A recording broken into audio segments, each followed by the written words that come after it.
আজ 16 নভেম্বর 2024 ইংরেজি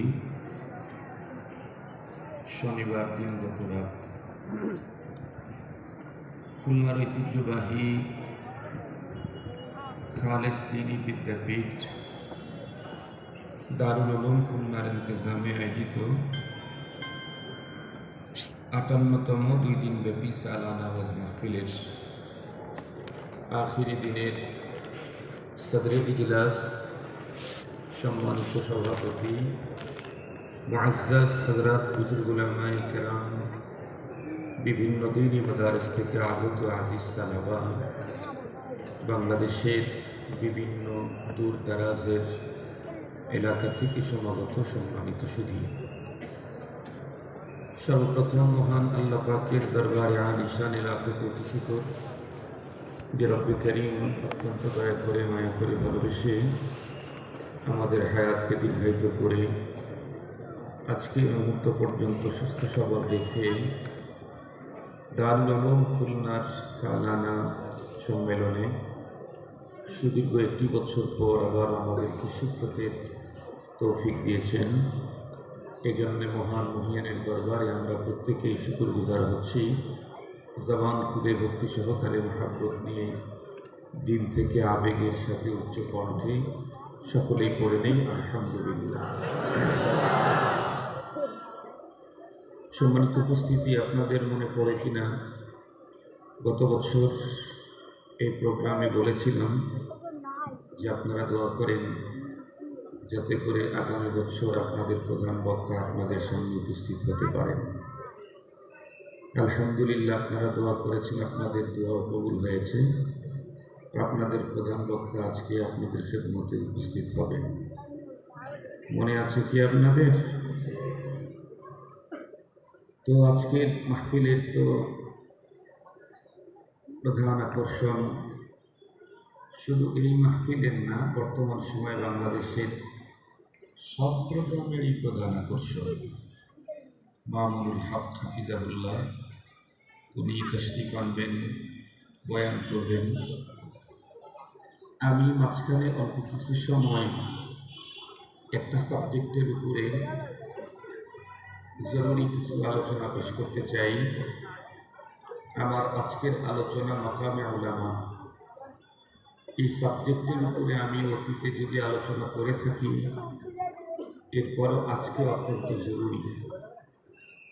কারণ এমনিতেই তো পৃথিবীর শুরু থেকেই শত্রু মিত্র তো আছে, বিলখুসুস দিন এবং দিনদারদের শত্রুর কোনো যুগেই অভাব ছিল না।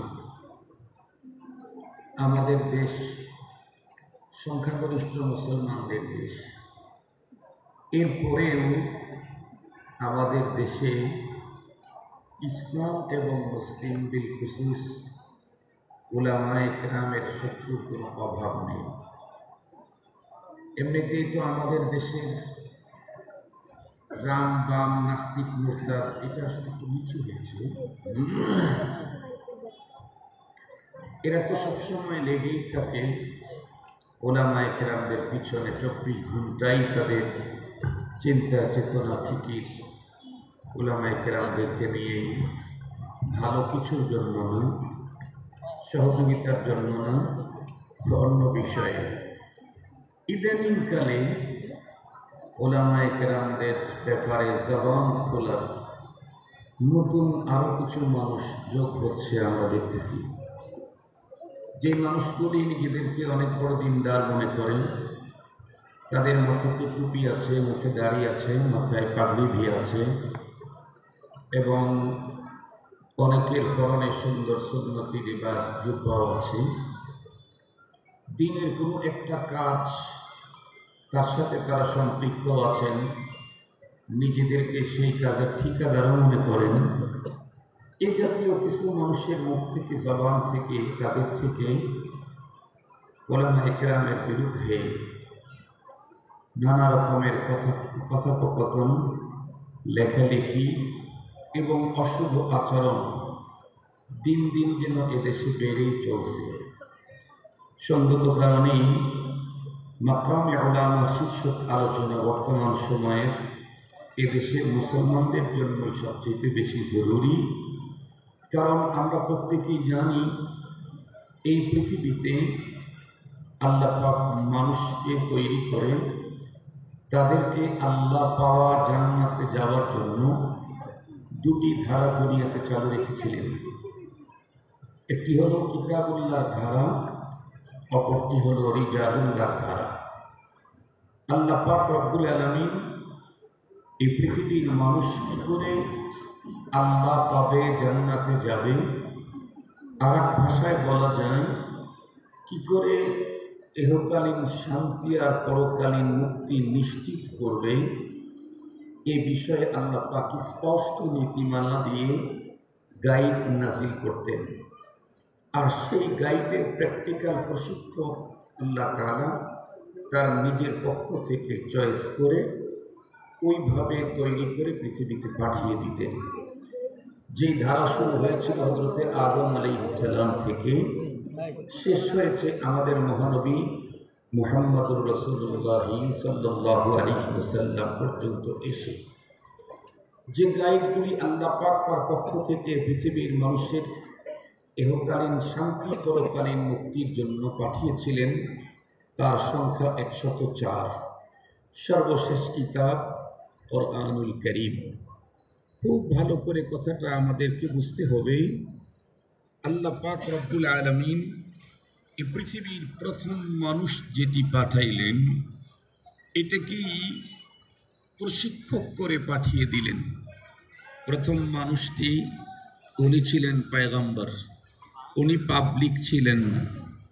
পৃথিবীর প্রথম মানুষ উনি পয়গম্বর, উনি পাবলিক ছিলেন না। কেন? কারণ এই পৃথিবীতে একজন মানুষ আল্লাহ পাকের পক্ষ থেকে প্রেরিত কিতাবুল্লাহ আর রিজালুল্লাহ, এই দুইটা বাদ দিয়ে ইহকালীন শান্তি পরকালীন মুক্তি নিশ্চিত করবার কোনো সুযোগ নেই। একজন মানুষ এই পৃথিবীতে আল্লাহ পাওয়া জান্নাতে যাওয়ার সুযোগ নেই কিতাবুল্লাহ আর রিজালুল্লাহ এই সিস্টেমকে বাদ দিয়ে। এ কারণেই প্রথম মানুষকে আল্লাহ পাক প্রশিক্ষক করে পয়গম্বর করে পাঠিয়েছেন। আমরা জানি প্রশিক্ষকের সংখ্যা ১৬ লাখের অধিক, কিন্তু তার পক্ষ থেকে গাইডের সংখ্যা মাত্র ১০৪। ১০৪খানা কিতাব আসমান থেকে পাঠালেন, কিন্তু এই কিতাবের প্রশিক্ষক পাঠালেন ১৬ লাখের অধিক। তার মানে হচ্ছে কিতাব যদি আগেরটা হয় তাতে সমস্যা নেই, তবে প্রশিক্ষকবিহীন শুধু কিতাব দিয়ে পৃথিবীর কোনো মানুষ আল্লাহ পেতে পারে না, জান্নাতে যেতে পারে না। এ কারণে একটা কিতাব, এটাকে নিয়েই অনেক প্রশিক্ষক এ পৃথিবীর যুগে যুগে অনেক মানুষকে আল্লাহ পাওয়ার পথ দেখিয়েছেন। আমরা প্রত্যেকেই জানি এ ধারা মুহাম্মদুর রাসূলুল্লাহ সাল্লাল্লাহু আলাইহি ওয়াসাল্লাম পর্যন্ত এসে শেষ হয়ে গেছে। কিতাব আজও আছে, কিন্তু রিজাল যাকে পাঠিয়েছিলেন উনি পৃথিবী থেকে বিদায় নিয়ে গেছেন। বড় মজার কথা হলো, অতীতের কিতাবগুলির দিকে এক নজর তাকালে যেমন অনেক দূরে দেখার দরকার নাই। আমাদের পূর্ববর্তী যে নবী ছিলেন হযরতে ঈসা আলাইহিস সালাম, তার উপরে যে কিতাবটা নাযিল হয়েছিল, আমরা আমাদের নবী এবং ঈসা পয়গম্বরের মাঝখানে যে কয়েকশো বছর প্রশিক্ষক ছিল না, মাত্র এই অল্প সময়ের মধ্যেই কিতাব তো হারিয়ে গেল, পয়গম্বরের শরীয়তও হারিয়ে গেল। কিন্তু আমাদের নবী আমাদের থেকে অ্যাবসেন্ট 1400 বছর পার হয়ে গেছে। কিতাব তো হারায় নাই, আমার নবীর শরীয়তের কিঞ্চিত একচুল পরিমাণও নষ্ট হয় নাই, হারায় নাই। কেন? অতীতের ওইগুলি শেষ হয়ে গেল, এগুলি শেষ হয় না কেন? মনে রাখবেন তার কারণ। এক নম্বর, কোরআনে হাকিমে আল্লাহ পাক নিজেই বলেছেন, ইন্না নাহনু নাযালনা যিকরা ওয়া ইন্না লাহু লাহাফিজুন। কোরআনে কারীম আমি নাযিল করেছি এটার হেফাজত আমি করব। সঙ্গত কারণে পৃথিবীর কোন দুশ্মন কোরআনে পাকের শব্দ অর্থ কোনোটাকেই বিকৃতি করে টিকতে পারবে না। হয়তো একদিন আধা দিন এরপরেই শেষ হয়ে যাবে। মুহতারাম হাজরিন, কোরআন হেফাজতের দায়িত্ব আল্লাহ পাক নিয়েছেন। খুব ভালো করে কথাগুলি বুঝবেন। কোরআনের শব্দ এবং মানা দুইটাই কোরআন। আল কোরআন ইসমুল লিন-নাবি ওয়াল মানা জামিআ। এ কারণে কোনোটাই চেঞ্জিং করার ক্ষমতা কারো নাই। কিন্তু খুব ভালোভাবে বুঝতে হবে একটা কথা, আমাদের দেশে ধরেন আপনাদের আজকের অনুষ্ঠানে যদি কোনো অন্তর্বর্তীকালীন সরকারের কোনো একজন উপদেষ্টা আসে আর আপনাদের অঞ্চলের কোনো একটা রাস্তা খুব বেশি খারাপ হয়ে গেছে, যান চলাচল একেবারেই অসম্ভব, সমস্ত মানুষ মিলেই যদি তার কাছে ওই রাস্তাকে মেরামতের আবেদন করেন, উনি স্বাচ্ছন্দ্যে যদি এই হাজার জনতার উপস্থিতিতে ওয়াদা দেন 2 মাসের মধ্যে আমি আপনাদের রাস্তা ঠিক করে দিচ্ছি, জিম্মাদারি নিলাম, তার মানে কি আগামীকাল থেকে উনি কোদাল নিয়ে রাস্তায় নেমে পড়বেন? কি তার মানে কি উনি পরের দিন থেকে ইট ভাঙা শুরু করবেন? তার কি অর্থ? তার অর্থ হলো উনি ওনার টাকা দিয়ে, পয়সা দিয়ে, প্রাণ দিয়ে, যাকে দিয়ে উন্নত রাস্তা তৈরি হয় এই জাতীয় লোক উনি নিয়োগ দিয়ে রাস্তা সুন্দর করে দিবেন। রব্বুল আলামিন কোরআনে পাক নাযিল করেছেন, হেফাজতের দায়িত্ব উনি নিয়েছেন।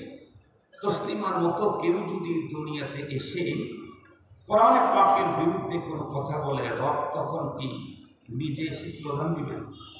কথা বলেন। রাসূলুল্লাহ সাল্লাল্লাহু আলাইহি ওয়াসাল্লামের ইজ্জত সম্মানের উপরে কেউ যদি আঘাত করে তাহলে রব এসে স্লোগান দিবেন না। স্লোগান দেওয়ার লোক উনি তৈরি করে রাখবেন, রেডি করে রাখবেন। তো কিয়ামত পর্যন্ত এই ধারাকে টিকে রাখার জন্য মূল জিম্মাদারি কাদেরকে দেওয়া যায়? রাসূল করিম সাল্লাল্লাহু আলাইহি ওয়াসাল্লামকে দিয়ে আল্লাহ পাক জিম্মাদারের ঘোষণা করেছেন। আমরা প্রত্যেকেই জানি দ্বীনের সব ঘোষণা আল্লাহ নিজের জবান থেকে দেন নাই, কিছু ঘোষণা তার রাসূলকে দিয়ে দেওয়াইছেন। যে ঘোষণাগুলি ডিরেক্ট আল্লাহর জবান থেকে এসেছে সেটা কোরআনে কারীম। নবীজি বলেন তাবাররাক বিল কোরআন ফাইন্নাহু কালামুল্লাহি ওয়া ফারাজা, সেটি হলো কোরআন। আর অনেক ঘোষণা এমন আছে যে ঘোষণাগুলি আল্লাহ দেওয়াইছেন কিন্তু জবান কাটটা ব্যবহার করেছেন রাসূলুল্লাহ। ঘোষণা দিয়েছেন নবীজি কিন্তু দেওয়াইছেন কে? আল্লাহ। সেইগুলোই হলো হাদিস শরীফ। হাদিসে পাকের ভিতরে রাসূল করিম সাল্লাল্লাহু আলাইহি ওয়াসাল্লাম বলেন আল উলামা ওয়ারাসাতুল আম্বিয়া। উলামায়ে কেরাম সমস্ত নবীগণের ওয়ারিস। খুব ভালো করে বুঝবেন, উলামায়ে কেরাম সমস্ত নবীগণের ওয়ারিস। আমাদের বাংলাদেশে অনেক মানুষ আছে সুশীল, সাধু, শিক্ষিত, ভদ্র, অনেক বড় গবেষক, তত্ত্ববিদ।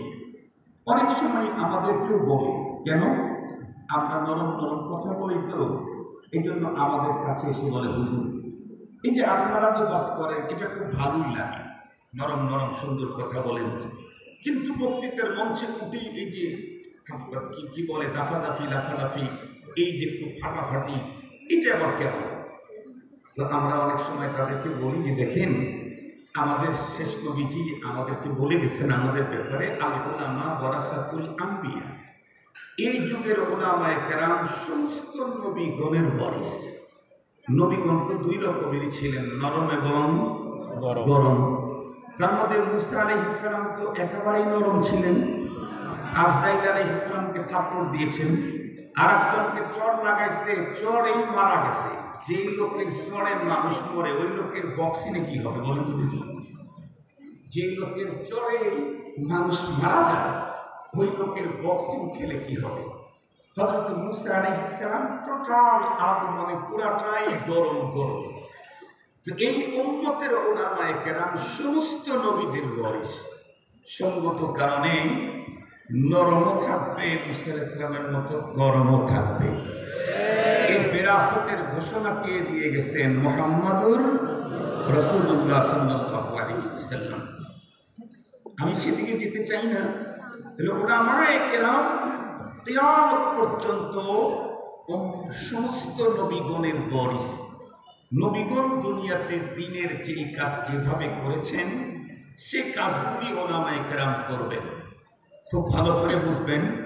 সঙ্গত কারণেই নবীর যুগে নবীকে বাইপাস করে মাইনাস করে কেউ যেমন দ্বীন পায় নাই, আল্লাহ পায় নাই, জান্নাতে যাওয়ার পথ পায় নাই, ইহকালীন শান্তি পরকালীন মুক্তি নিশ্চিত করতে পারে নাই, ওয়ারাসাতুল আম্বিয়ার এ যুগে ওয়ারাসাতুল আম্বিয়া উলামায়ে কেরামকে বাইপাস করে মাইনাস করে এ যুগেও কেউ আল্লাহ পেতে পারে না, জান্নাতে যেতে পারে না। সঙ্গত কারণেই উলামায়ে কেরামের মাকাম যদি আমরা বুঝতে না পারি, তাদের সাথে যদি আমাদের সম্পর্কটা ওই মানের খারাপ হয়, তাহলে আমি আমার পরবর্তী নসলের ধ্বংস অনিবার্য। আমার কথা না, রাসূল করিম সাল্লাল্লাহু আলাইহি ওয়াসাল্লামের কথা। কিভাবে? আমার বয়ানের শেষে আমি এই কথা ওই কথা আপনাদেরকে মিলিয়ে দেব। এটা আমার কথা না, এটা পয়গম্বরের কথা, আর পয়গম্বরের কথা আল্লাহর কথা। মুহতারাম হাজিরিন, খুব ভালো করে কথাগুলি বুঝবেন। মাকামে উলামার উপরে আলোচনা এজন্য দরকার, কারণ যতক্ষণ পর্যন্ত একজন মানুষ আরেকজনকে না চিনে ততক্ষণ পর্যন্ত তাকে সম্মান কেউ করতে চায় না। সহজে একটা মিসাল দিলে বুঝবেন। ধরেন আপনাদের খুলনা বিভাগের কোন একেবারে প্রত্যন্ত অঞ্চল গ্রাম আছে, একটা একেবারে আগের মতোই গ্রাম। ওই গ্রাম 2-3 গ্রামের ভিতরে বাজার টাজারই নেই। একটা গ্রামের টার্নিং পয়েন্টে বটগাছের নিচে একটা ছোট্ট চা স্টল আছে। সেই চা স্টলে মানুষ চাটা খায়। গ্রামের চা শহরের চা না, চার দামও কম, 5 টাকা দিলেই চা পাওয়া যায়। আমাদের বাংলাদেশের বর্তমান সরকারের অন্তর্বর্তীকালীন সরকারের প্রধান যিনি ডক্টর ইউনূস, উনি ওই জায়গায় গেছেন সিভিলে, কেউ তাকে চিনে না। উনি সারা দুনিয়ার সবার হলো স্যার। আমেরিকায় গেলেও তারা স্যার বলে, কানাডায় গেলেও স্যার বলে, লন্ডনে গেলেও স্যার বলে। জাগতিক দিক থেকে সে সারা দুনিয়ার মানুষেরই স্যার, সবাই তার স্যার বলে। কিন্তু এ দেশের অন্তর্বর্তীকালীন সরকারের প্রধান হওয়ার পরে ওই গ্রামের মানুষ তারা চিনে না। খুব ভালো করে বুঝবেন। উনি চলতে চলতে টায়ার্ড হয়ে গেছে, ভাবলেন যে একটা চা খেলে কিছুটা হলেও শরীরের ভিতরে একটা সতেজতা আসবে।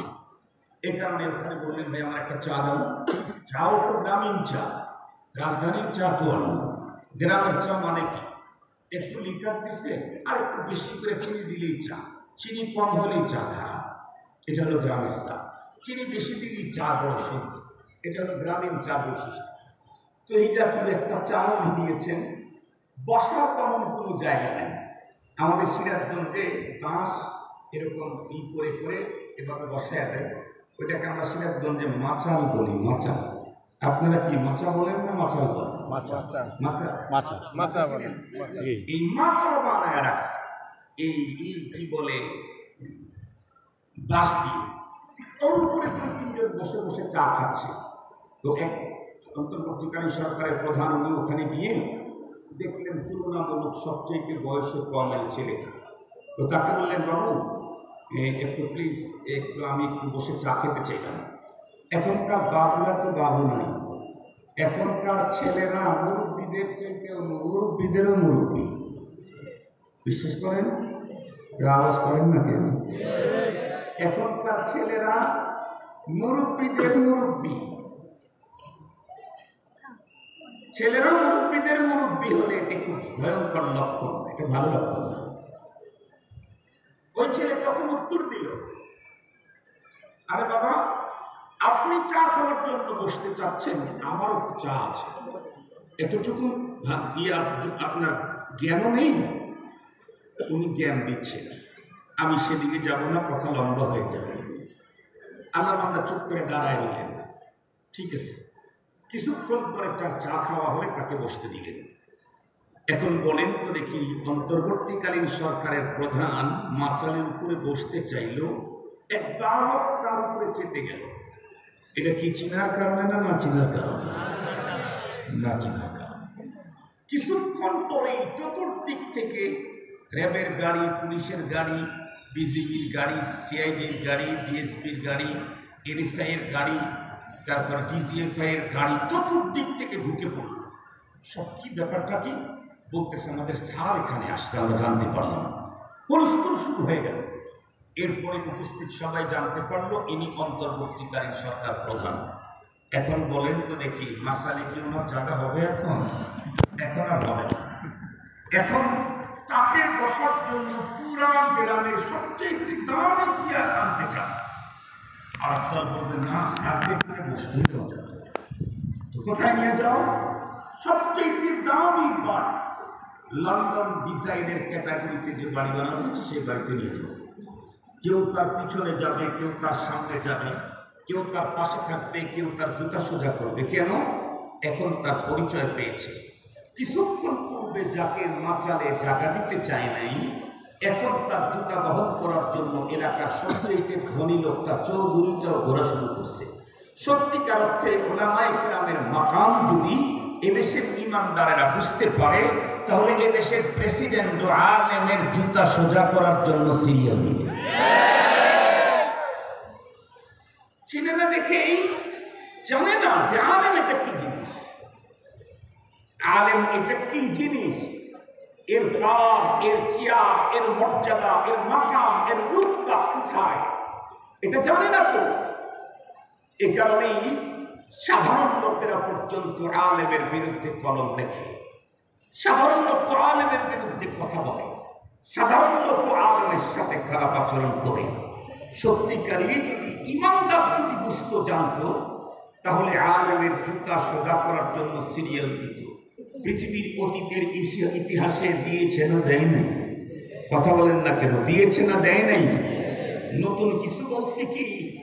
নতুন কিছু বলি নেই, বরং পৃথিবীর ইতিহাসে অতীতে দিয়েছে, এখনো দিচ্ছে, কিয়ামত পর্যন্ত দিবে।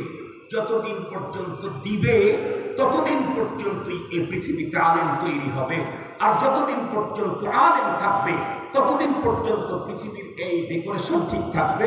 যখন আলেম নাই হয়ে যাবে তখন সূর্য পাগল হবে, চন্দ্র পাগল হবে, পাহাড় তখন ছুটাছুটি করতে থাকবে, জমিন তখন ধসে যাবে, মহাপ্রলয় তখন প্রতিষ্ঠিত।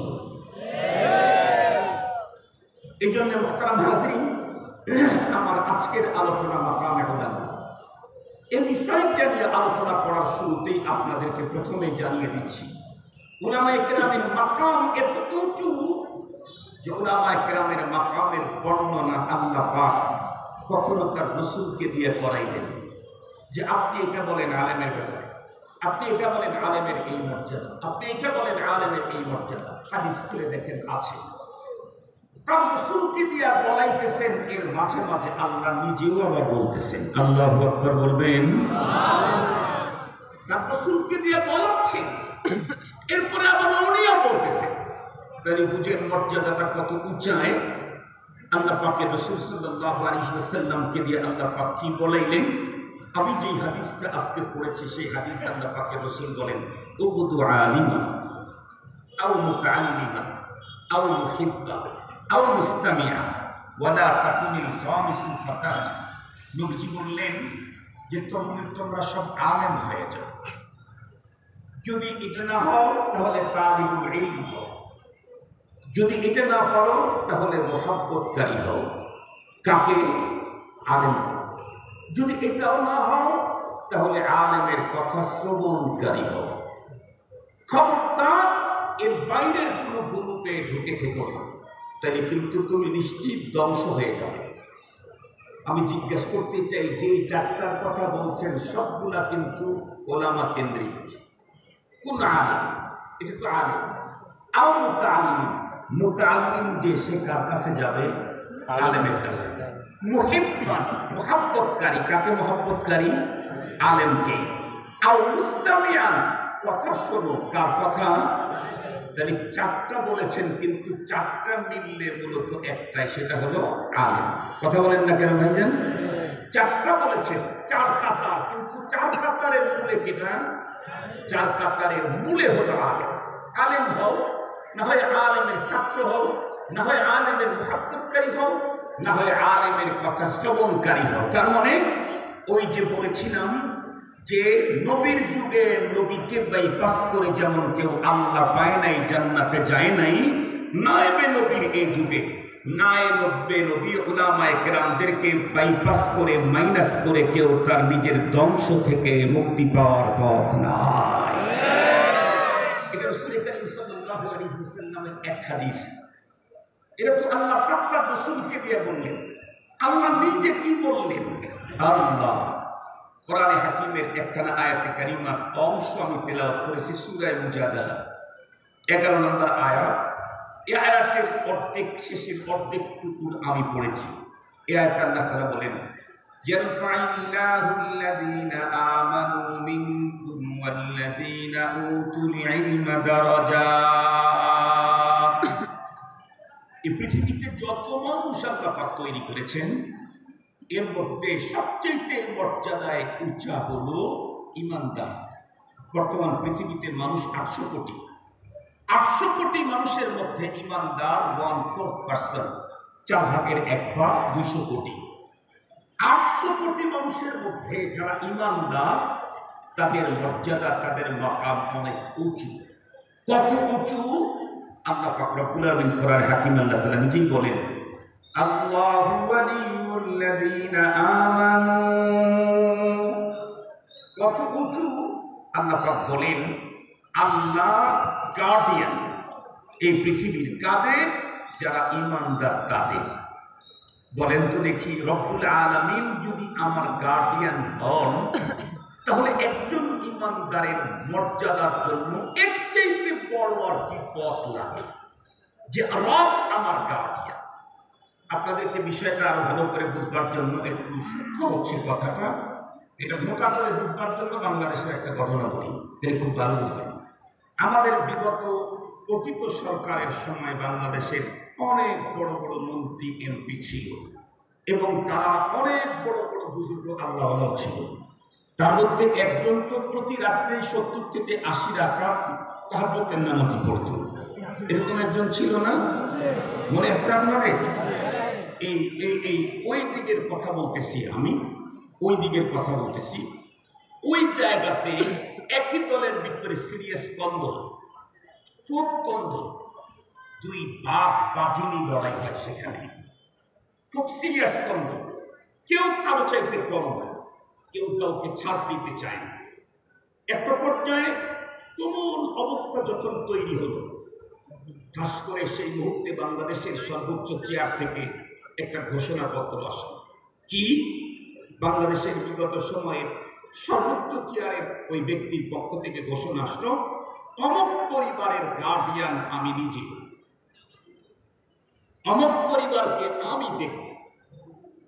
এই বক্তব্যটা পাওয়ার সাথে সাথে যে লড়াইটা চলতেছিল, লড়াইটা আস্তে করে স্থগিত হয়ে গেল। কেন?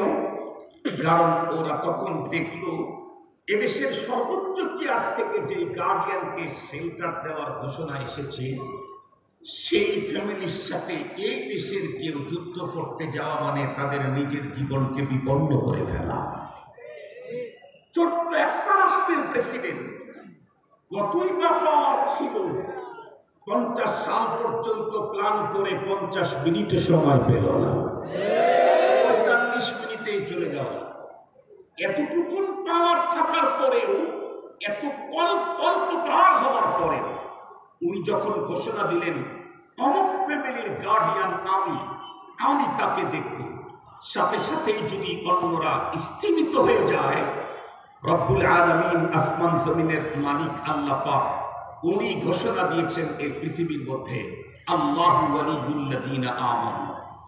পৃথিবীর তোমার যতই অস্ত্র থাক, যতই তোমার প্রযুক্তি থাক, যতই তোমার টাকা থাক, যতই তুমি পাওয়ারফুল হও না কেন, মনে রাখবে এই পৃথিবীর ইমানদারদের গার্ডিয়ান আমি আল্লাহ। ইমানদারদের গার্ডিয়ান আমি আল্লাহ। এই কথার ঘোষণাই পৃথিবীর সকল মত, দল, তন্ত্র, মন্ত্র, যন্ত্র, অস্ত্র যা যাদের কাছে আছে সবাইকে রব বুঝায় দিলেন, যাই করো তাই করো, আমি যাদের গার্ডিয়ান তাদের বিরুদ্ধে অবস্থান নিলে কিন্তু অস্তিত্ব টিকাইতে পারবা না। যা পৃথিবীর শুরু থেকেই দেখে আসছি, 1400 বছর পূর্বের আগের ইতিহাস বলতে চাই না, 3 বছর আগেও এই বাংলাদেশ, এই পৃথিবীতে আবার নতুন করে দেখলাম। কি দেখলাম? আফগানিস্তানে দেখলাম। সত্যি আল্লাহ পাক ঘোষণা যেটা দিয়েছেন, রব্বে করিম তার কাজটা নতুন করে আবার দেখায় দিলেন। আমেরিকার মতো রাষ্ট্র বর্তমান পৃথিবীর সুপার পাওয়ার, সে বর্তমান পৃথিবীর লেটেস্ট অত্যাধুনিক অস্ত্র শস্ত্র নিয়ে মিত্র বাহিনীকে সঙ্গে করে আফগানিস্তানে হামলা করল। উপরের লেভেল লাগাইল কি? সন্ত্রাস ও জঙ্গিবাদকে দমন করবে। ওরা নাকি বিশ্ব শান্তির ঠিকাদার, ওরা নাকি বিশ্ব শান্তি প্রতিষ্ঠার ঠিকাদার। এই স্লোগান দিয়ে আফগানিস্তানের উপরে আক্রমণ করলো। কাদের বিরুদ্ধে লড়তে গেল? কিছু ইমানদারদের বিরুদ্ধে। তাদের কাছে টাকা নাই, অর্থ নাই, পায়ের জুতা নাই, খাবারের উন্নত খাবার নেই। মাস 2 মাস পর্যন্ত শুধুই পানি দিয়ে শুষ্ক রুটিগুলাকে গিলে খেতেন। যারা বছরের পর বছর নিজের ঘরে একটা রাত আরামে কাটাইতে পারে নাই, তুরাগুড়া পর্বতের গর্তের ভিতরে মানবতার জীবন যাপন করেছে। তাদের হাতে কোনো অস্ত্র নাই, ছিল শুধু পাথরের টুকরা আর কিছু লাঠি। এগুলি দিয়েই যখন লড়তে গেল, কিচ্ছু তাদের সাথে নাই, কিন্তু রব্বুল আলামিন তাদের গার্ডিয়ান হওয়ার ঘোষণা আছে। রব্বুল আলামিন তাদের গার্ডিয়ান হওয়ার ঘোষণা আছে। এটাকে সামনে নিয়ে পর্যন্ত 20 বছর পরে রেজাল্ট কি হলো? 3 বছর আগে আমেরিকা যোগ বিয়োগ করে দেখলো ফলাফল 0000, তারপরে 5টা 0, তারপরে 6 0, এরপরে খালি 0 বাড়তে থাকে। এই জন্য চিন্তা করলো এই 0 কাটার কোনো ক্ষমতা আমেরিকার নেই। কেন? এদেশের বড় চেয়ার থেকে বলেছিল অমুক ফ্যামিলিকে আমি দেখবো, তাই অন্যরা কেউ তাকাবার সাহস করে নাই। আসমান জমিনের মালিক রব বললেন ইমানদারদের গার্ডিয়ান আমি।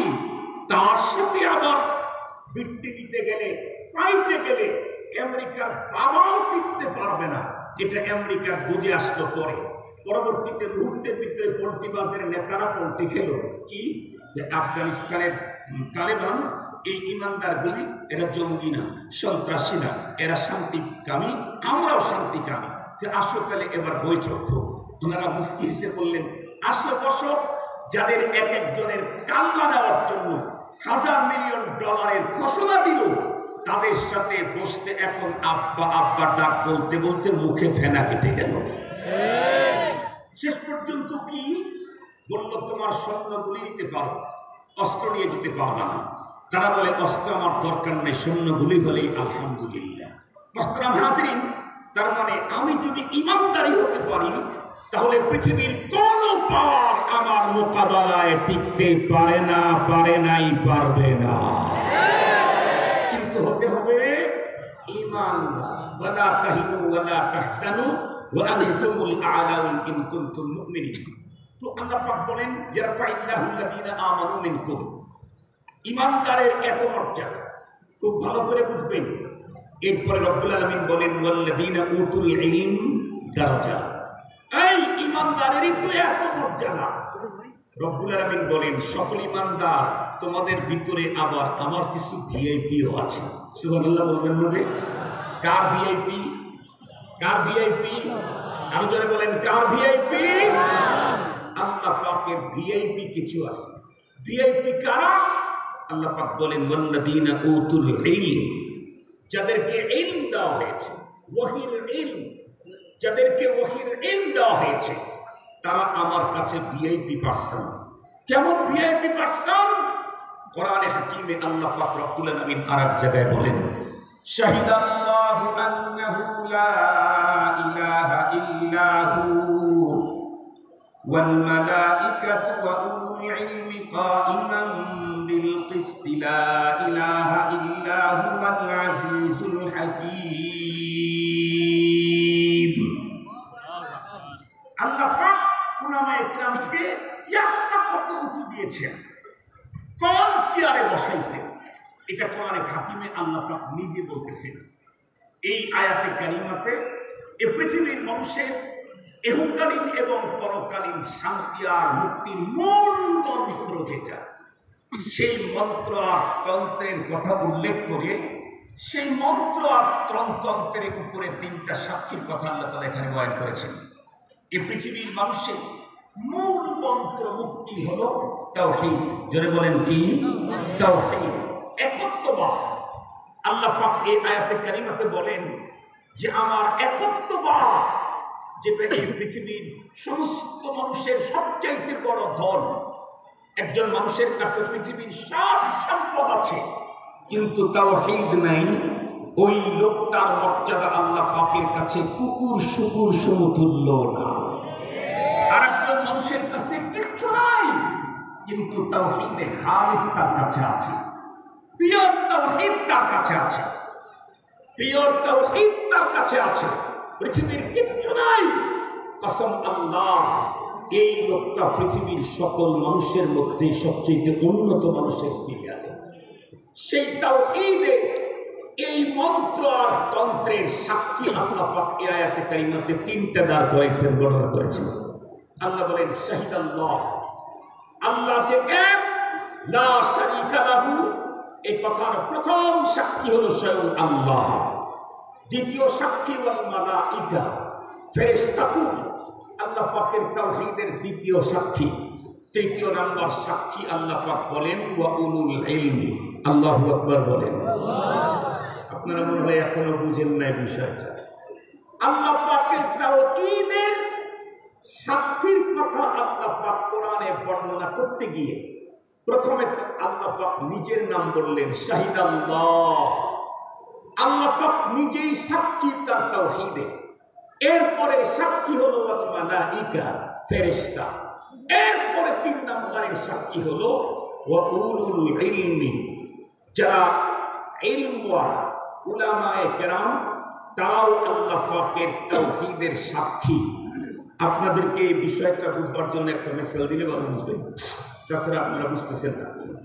আপনাদের অঞ্চলে এরকম হয়েছে না অতীতে যে হঠাৎ করে শুনলেন যে যত এলসি ব্যবসায়ী আছে বিদেশ থেকে মাল আমদানি করে, সবার ব্যবসা ধরা খাচ্ছে। কেন? সরকার এমন এক আইন করছে যে আইনের কাছে গিয়ে সবাই ধরা খেয়ে গেছে। হাজার হাজার কোটি টাকা তাদের ধরা, কিন্তু একটা লোক তার মাল ধরা খায় নাই, তার এলসি থেকে যায় নাই, তার মাল চলে আসছে। সমস্ত ব্যবসায়ীরা চিন্তা করলো, কিরে সিস্টেম তো একটাই, আমরা যে সিস্টেমে এলসি করি একই সিস্টেমে করেছে, ওনারটা কেন আটকা খেল না? চিন্তা করতে করতে করতে করতে গবেষণা করতে করতে পরবর্তীতে জানতে পারছে কি তা জানেন? ব্যবসায়ী উনি বটে, কিন্তু ওনার ওই ব্যবসাতে বাংলাদেশের এক মন্ত্রীর শেয়ার আছে। কার কি আছে বলেন? আরো জোরে বলেন, কার কি আছে? মন্ত্রীর শেয়ার আছে। ব্যবসা ওনার নামে, উনি করেন, কিন্তু এখানে 10% হোক আর 5% হোক, টাকা দিয়া হোক আর না দিয়েই হোক। বিগত সময় তো শেয়ার অনেক পদ্ধতিতেই হয়েছে, যে কোনো ভাবে এক মন্ত্রীর শেয়ার আছে। মন্ত্রীর কিঞ্চিত পরিমাণে শেয়ার থাকার কারণে মোহতারাম হাজরিন, কোন আইন তার এলসিকে ঠেকাইতে পারতেছে না। কেন? মন্ত্রীর সাথে তার লিঙ্ক, তার সম্পর্ক, ব্যবসার শেয়ার, সঙ্গত কারণে সবারটা থেকে গেছে। এমনকি ব্যবসায়ী সমিতির সারা বাংলাদেশের যিনি প্রধান, তারটাও থেকে গেছে, ওনারটা ঠেকে নেই। কেন? ওই যে একটা জায়গাতে একটু আছে। আমি জিজ্ঞেস করতে চাই, আল্লাহ পাকের ওয়াহদানিয়াতের সাক্ষী তিনজনকে আল্লাহ পাক এখানে উল্লেখ করেছেন। তার মধ্যে একজনকে আল্লাহ, দ্বিতীয় নম্বর মালাইকা, তৃতীয় নম্বর উলামায়ে কেরাম। বুঝতে হবে আল্লাহ পাক আলেমের চেয়ারটা কোন জায়গায় দিয়েছেন, আলেমের চেয়ার কোন জায়গায় দিয়েছেন। মুসলমান ভাইরা আমার কথা ভালো করে বুঝবেন। সাধারণ ইমানদারের চাইতে আলেমের মর্যাদা কত উঁচু। ওয়াল্লাযীনা উতুল ইলমা দারাজাতের ব্যাখ্যার ভিতরে আব্দুল্লাহ ইবনে আব্বাস রাদিয়াল্লাহু তাআলা আনহু বলেন, একজন ইমানদারের তুলনায় একজনের আলেমের মাকাম কত উঁচু? উনি বলেন ৭০০ দারাজাত, ৭০০ বন্ধুরা আমার স্টেট উপরে হলো একজন আলেমের মর্যাদা। একটা দরজার বন্ধুরা আমার মাসাফাত কতটুকুন? উনি বলেন তার ভিতরে একটা দরজার মাসাফাত হলো বন্ধুরা আমার ৫০০ বছরের রাস্তা। একটা দরজার ব্যবধান ৫০০ বছরের রাস্তা। এই রকমের ৭০০ দরজা উপরে হলো একজন ইমানদারের উপরে আল্লাহ পাক রব্বুল আলামিন একজন আলেমের মাকামকে দাঁড় করায় দিয়েছেন। শুধু কি তাই না, বরং রব্বে কারীম কোরআনে হাকিমের ভিতরে আরো স্পষ্ট বর্ণনা করেছেন, ইন্নামা ইয়াখশাল্লাহা মিন ইবাদিহিল উলামা। এই পৃথিবীর যত ইমানদার আছে প্রত্যেকের অন্তরেই তো আল্লাহ পাকের ভয় আছেই আছে। আল্লাহর ভয় যার অন্তরে নাই সে কখনো মুমিন হতে পারে না। কিন্তু তাদের অন্তরে যে ভয়টুকুন আছে, এই ভয়টুকুন এতটুকুন যেগুলি উল্লেখ করার মতো না। উল্লেখযোগ্য আল্লাহ পাকের খাসিয়ত কাদের অন্তরে আছে? আল্লাহ পাক বলেন, ইন্নামা ইয়াখশাল্লাহা মিন ইবাদিহিল উলামা। আল্লাহ পাককে তো যথাযথ ভয় করার মতো ভয় করে হলো উলামায়ে কেরাম। উলামায়ে কেরামের অন্তরে আল্লাহর ভয় এত বেশি হলো কেন?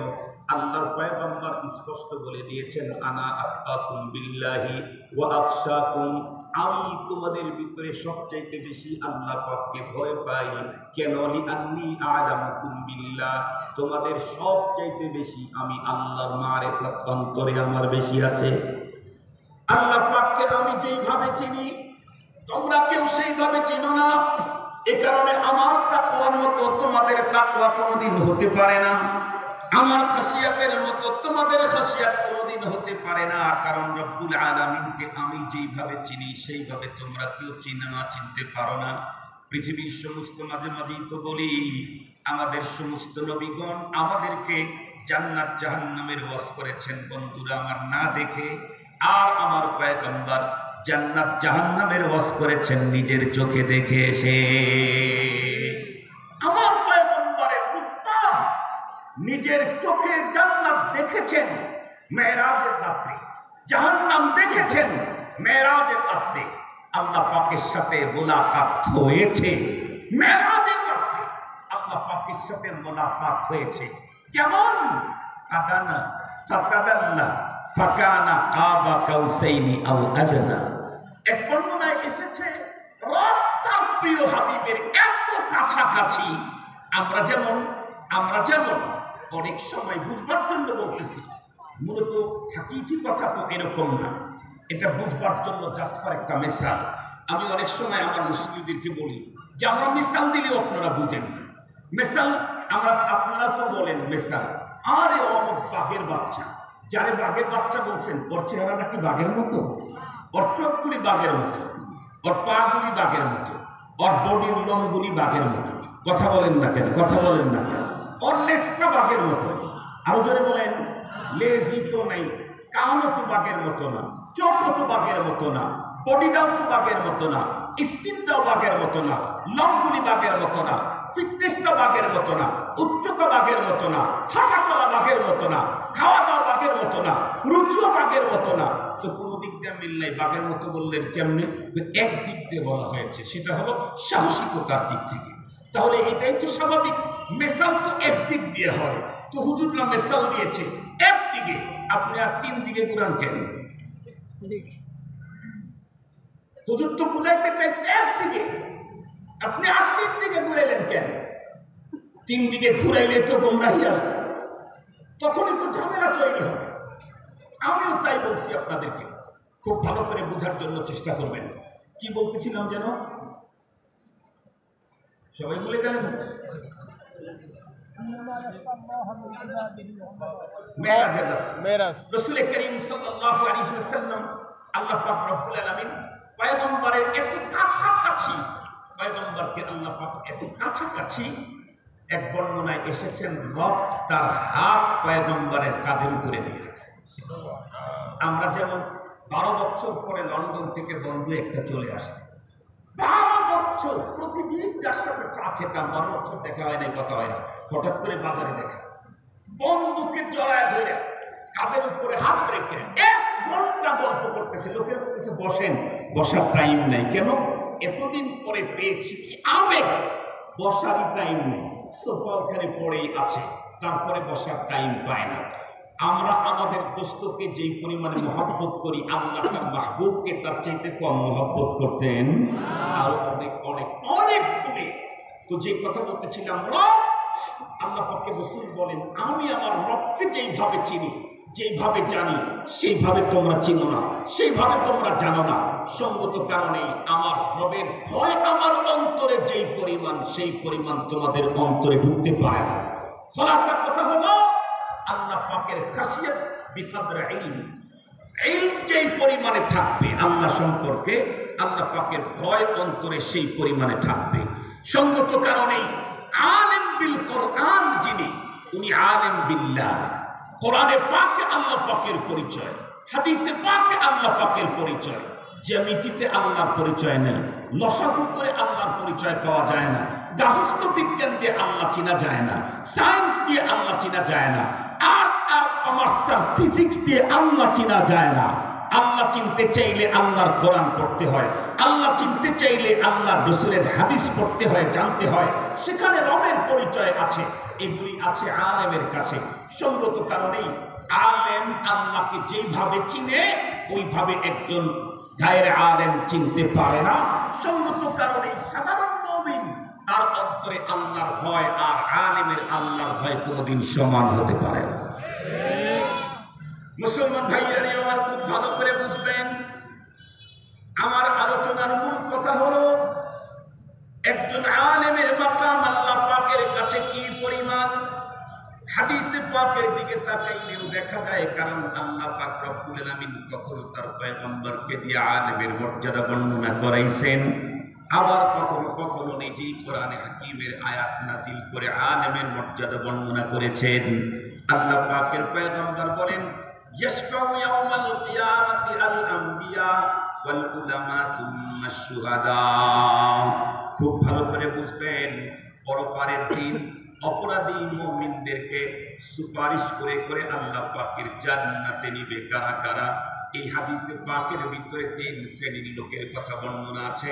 তার ভিতরে 1 নাম্বার হলো আম্বিয়ায়ে কেরাম। ওনারা পরপারে আল্লাহ পাকের আদালতে মালিকের কাছে সুপারিশ করার মতো সুযোগ পাবেন।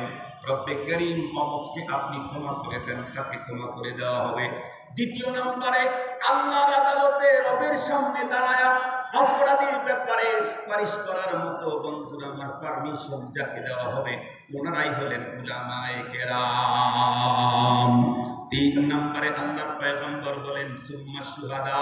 3 নম্বরে হলো ওই মানুষগুলি, যে মানুষগুলি আল্লাহর জমিনে আল্লাহর দ্বীন টিকাবার জন্য নিজের সন্তান, নিজের জীবন, নিজের স্ত্রী, পুত্র, কন্যা, এক কথা পৃথিবীর সকল মায়াকে ত্যাগ করে শুধুমাত্র কেবলমাত্র আল্লাহকে সন্তুষ্ট করার জন্য আল্লাহর জমিনে আল্লাহর দ্বীন প্রতিষ্ঠার আন্দোলনে বুকের তাজা রক্ত ঢেলে দিয়ে শাহাদাতের পেয়ালা পান করলো, তারাও আল্লাহ পাকের আদালতে অপরাধীদেরকে সুপারিশ করার মতো সুযোগ পাবে। তবে তারা হলো নাম্বার 3, নবীদের পরে শহীদদের মাঝখানে যাদেরকে আল্লাহ পাক মর্যাদার বড় আসন দিয়েছেন, তারা হলো এ বন্ধুরা আমার উলামায়ে কেরাম। সঙ্গত কারণে আমি কার বিরুদ্ধে কথা বলছি, কার সাথে খারাপ আচরণ করছি, কার ব্যাপারে কলম উঠাচ্ছি, কার সঙ্গে কেমন আচরণ করতেছি, অবশ্যই ভাবা দরকার। আপনারা অবশ্যই দেখেছেন, ইদানিং দেখতেছি বর্তমান একটা দল ক্ষমতায় যাওয়ার স্বপ্ন দেখতেছে। পূরণ হবে কিনা আল্লাহ মালুম, তবে স্বপ্ন দেখতেছে তারা আগামী দিনে ক্ষমতায় যাবে। ওই দলের লোকেরা কিছু জায়গাতে বেকানুনি করা শুরু করছে। এমনকি 2-1 জায়গাতে ওই দলের হাইকমান্ড যে আছে তাদের বিরুদ্ধে লেখালেখি করার কারণে আমাদের সিরাজগঞ্জের এক নেতা সম্পর্কে শুনলাম 3 মাসের জন্য তাকে শোকজ করা হয়েছে। উনিও কিন্তু নেতা এবং আগামী দিনে হয়তো বা বিএনপি হয়ে যেতে পারে, তাকেও শোকজ করেছে 3 মাসের জন্য। কেন? সম্ভবত সে আরো বড় কোনো নেতার বিরুদ্ধে, ভিআইপির বিরুদ্ধে কিছু করেছে। মোহতারাম হাজরিন, তাহলে একই দলের নর্মাল নেতা বড় ভিআইপির বিরুদ্ধে কিছু করলে সেই দলে তার জায়গা থাকে না। আপনি ইমানদারের দাবি করে আল্লাহ পাক যাদেরকে এত বড় মাকাম দান করলেন, যারা উনার আম্বিয়ায়ে কেরামের ওয়ারিস, তাদের বিরুদ্ধে যদি লেখালেখি করেন, কলমবাজি করেন, আচরণ খারাপ করেন, রব আপনাকে শোকস করে দেবে। আমি আমার কথা বলি না, আমি আগেও বলেছি, আমি যা বলবো পয়গম্বরের হাদিসের সাথে আপনাদেরকে মিলিয়ে দেব। রাসূল করিম সাল্লাল্লাহু আলাইহি ওয়াসাল্লাম এই কারণেই আমাদেরকে বলেছেন, উগদু আলিম আও মুতাআল্লিম আও মুহিব্বান আও মুস্তামিআন ওয়ালা তাকুনিল খামিস ফাতাহালিক। চারটা অপশন দিলাম, এই চার অপশনের, চারটা জামাতের, চারটা গ্রুপের কোনো একটাতে তুমি শামিল থাকো, পঞ্চম নাম্বার গ্রুপ তারা কিন্তু হালাক প্রাপ্ত, তারা কিন্তু ধ্বংসপ্রাপ্ত, হালাক হয়ে যাবে। এক নাম্বার তুমি আলিম হয়ে যাও, তাহলে এই পৃথিবীর সবচাইতে শ্রেষ্ঠতম মানুষ হতে পারবে। খায়রুকুম মান তাআল্লামাল কুরআনা ওয়া আল্লামা। তা যদি না হয় তাহলে তালিবুল ইলম হও। তালিবুল ইলম হতে কোনো বয়স লাগে না, আলেম হতেও বয়স লাগে না। আমাদের এটা মানসিকতার প্রবলেম। কারণ নবীজির কাছে এসে সর্বপ্রথম কালিমা পড়ে মুসলমান হয়েছেন 90 বছরের এক বুড়ো মানুষ, 80 বছরের এক বুড়ো মানুষ। তারপরেও শিখতে শিখতে সে তো আলেমে দ্বীন হয়ে গেছেন, শরীয়তের বড় জ্ঞানী হয়ে গেছেন। আমি কেন হতে পারবো না? তালিবুল ইলম তো হইতেই পারি। আমার বয়ানের আগেই এক বয়স্ক শিক্ষার্থী, কোরআনের শিক্ষার্থী, উনি তার অভিব্যক্তি পেশ করলেন। ঢাকা শহরের এখন অলিতে গলিতে অহরহ ডজন ডজন নৈশ মাদ্রাসা হয়েছে, বয়স্কদের মাদ্রাসা। এক মাদ্রাসাতে আমি গিয়ে শুনেছি 4 শতাধিক ছাত্র, ঢাকা ইউনিভার্সিটির সাবেক লেকচারার, প্রফেসর, তারপরে সাবেক মন্ত্রী, সাবেক সচিব, ডাক্তার, ডক্টর, ইঞ্জিনিয়ারের তো কোনো ইয়ত্তাই নেই। আলহামদুলিল্লাহ, তারা তালিবুল ইলমের, তালিবুল কোরআনের খাতার ভিতরে নাম লিখিয়ে দিয়েছে। সুযোগ আমাদের মৃত্যু পর্যন্তই আছে। ওয়াক্তু তালিম মিনাল মাহদি ইলাল লাহাদ। কেউ যদি বলে আমার সময় নেই, পারতেছি না, ঝামেলা, সমস্যা, নবীজি বললেন ডাক্তার পরেও তোমাকে মুক্ত করার জন্য আর একটা অপশন, আও মুহিব্বা, তুমি মুহাব্বতকারী হও। আমি জিজ্ঞেস করতে চাই, মুহাব্বত কি মুখ দিয়ে হয় না হাত দিয়ে হয়, না চোখ দিয়ে হয় না মাথা দিয়ে হয়? কথা বলেন, কথা বলেন, কি দিয়ে হয় মুহাব্বত? মুহাব্বত অন্তর দিয়ে হয়। আমাদের দেশে অনেকে আছে মুখ দিয়ে মুহাব্বত করে, মাথা দিয়ে মুহাব্বত করে। মাথা দিয়ে যারা মুহাব্বত করে সুযোগ পেলে পেটের ভিতরে ছুরি ঢুকায়। বিশ্বাস যদি না করেন, আমাদের সিরাজগঞ্জের এক ঘটনা শোনেন। সিরাজগঞ্জের এক ভদ্রলোক বিজয় হয়ে গেছে, বিজয় হয়ে গেছে, উনি একটা ভোটে জিতে গেছে, সবাই তার মাথার উপরে উঠে ফেলছে, নাচাইতেছে, বিজয় মিছিল করতেছে। হঠাৎ করে বিদ্যুৎ চলে গেছে, মাত্র 3 মিনিট। এর ভিতরে কে কখন যে তার পেটে উপর করে 4-5টা ছুরি মারছে, পরে হাসপাতালে নেওয়ার আগে শেষ। তাহলে মাথা দিয়ে আর হাতের উপরের মহাব্বতে কি ঢোকে? আর একটু জোরে বলেন, কি ঢোকে? মহাব্বত কি দিয়ে করতে হয়? আর একটু জোরে বলেন, কি দিয়ে করতে হয়? দিল দিয়ে যদি কেউ কাউরে মহাব্বত করে, সে ছুরি তার পেটের, যাকে মহাব্বত করে তার পেটে ছুরি ঢুকায় না, তার জন্য নিজের পেটে ছুরি ঢুকায়। যেমন সাহাবায়ে কেরাম, তামাম দুনিয়ার প্রেমিকদের একই অবস্থা। উলামায়ে কেরামকে দিল দিয়ে মহাব্বত করতে হবে। যদি দিল দিয়ে মহাব্বত হয়, তাহলে আলেম বিরোধী কলম ঘুরবে না, তখন মুখ থেকে আলেম বিরোধী শব্দ বের হবে না, তখন আর টঙ্গীর ময়দানে তালিবুল ইলমের উপরে লাঠির বাড়ি চলবে না। মহব্বত থাকতে হবে কোথায়? আরো জোরে বলেন, কোথায়? যারা ওই কাজ করেছে তাদের মহব্বত ছিল উপরে, তাদের মহব্বত ছিল উপরে। সুযোগ পেয়েছে তো লাগায়া দিয়েছে। সুযোগ পাইলেই যারা লাগায় তাদের মহব্বত থাকে উপরে, মহব্বত হতে হয় ভিতরে। আল্লাহ পাক অন্তরের ভিতরে উলামায়ে কেরামের মহব্বত জমানের তৌফিক দান করুন। কিন্তু বলেন হুজুর হচ্ছে না, আমার মহব্বত তো আসে না, কি করবো? আল্লাহ পাক রসুল একটা সিস্টেম বলে দিয়েছেন, মহব্বত আসে না, 4 নাম্বার কাতারে ঢোক, দেখ কেমনি মহব্বত ঢুকে। কি? আও মুস্তামিআন, উলামায়ে কেরামের কথা তোমরা শোনো, তাদের মজলিসে আসো। আমি আপনাদেরকে চ্যালেঞ্জ করতে পারি, বাংলাদেশের বিগত সময় উলামায়ে কেরামের উপরে যত নির্যাতন হয়েছে, যারা করেছে, এরা একটাও আলেমদের মজলিসে, মাহফিলে, ওয়াজ মাহফিলে, খানকাতে, মসজিদে কেউ বসে নাই, আলেমদের কথা শোনে নাই। এরা হলো ওই মানুষ যারা সবসময় আলেম থেকে দূরে সরেছে, তাদের দ্বারা এই জাতীয় কাজগুলো সম্ভব হয়েছে। আলেমের কথা যখন শুনতে থাকবে, শুনতে শুনতে শুনতে শুনতে তাদের প্রতি মহাব্বত তৈরি হয়ে যাবে। আপনারা যারা এসেছেন, আপনারা এই দুই কাতারেই শামিল আছেন। উলামায়ে কেরামকে মহাব্বত করেন, উলামায়ে কেরামের কথা শুনতেও এসেছেন। আমার দেশের কিছু বন্ধুদেরকে বলতে শুনি, তারা বলে ওয়াজ মাহফিলে যায় লাভটা কি? কেন না লাভ নাই? আমি জিজ্ঞেস করতে চাই, উলামায়ে কেরামের মাহফিলে গেলে লাভ নাই এই কথা তাদের। আর আল্লাহ কি বলছেন? ওয়াদাক্কির ফাইন্নাদ যিকরা তানফাউল মুমিনিন। আল্লাহ বলেন কোরআনী আলোচনা আর কারো লাভ হোক আর না হোক, ইমানদারের লাভ, কথা বলেন, ইমানদারের লাভ হবেই হবে, হবেই হবে। অন্যদেরও লাভ হয়, তবে ইমানদারের মাসবি হতেই হবে। এখন যদি কেউ বলে ওয়াজ মাহফিলে যাই না কেন, আরে ওয়াজ মাহফিল শুনে লাভটা কি? তাহলে বুঝতে হবে তুমি কোরআনের এই আয়াতকে স্বীকার করো না।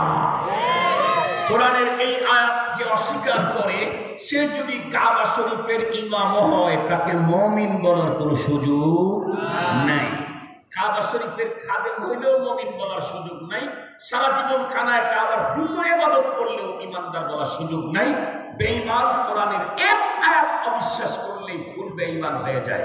এই জন্য মুহতারাম হাজিরিন, আমি আমার আলোচনাকে দীর্ঘায়িত করতে চাই না। আমার আলোচনার নিসাব হলো 1 ঘন্টা। 1 ঘন্টা আল্লাহর মেহেরবানিতে আলোচনা কমপ্লিট হয়ে গেছে। আমার আলোচনার মূল কথা আপনাদের অন্তরে যেটা বসাইতে চেয়েছিলাম, মাকামে উলামা। বুঝতে পেরেছি তো? বুঝতে পেরেছি তো? কিয়ামত পর্যন্ত কেউ আল্লাহ পেতে চাইলে, জান্নাতে যেতে চাইলে, নায়েবে নবীদেরকে বাইপাস করে, মাইনাস করে কেউ আল্লাহর জান্নাতি হওয়ার সুযোগ নাই। মনের অজান্তে কখন যে তাকে গোমরাহি ধরে ফেলবে সে বুঝতেই পারবে না। এজন্য আসুন আমরা নিজেরা আলেম হয়ে যাই। যদি সুযোগ না থাকে, তালিবুল ইলম অবশ্যই হয়ে থাকবো, যাতে আমার মৃত্যু তালিবুল ইলমের হালাতে হয়। তাও যদি সুযোগ না থাকে, উলামায়ে কেরামকে দিল থেকে মহব্বত করব। নবীজি বলেন আল মারউ মা'a মান আহাব্বা। আমি যাকে মহব্বত করব তার সাথে আমার হাসর হবে। আল্লাহ পাক আমাদের সকলকে আলোচিত কথা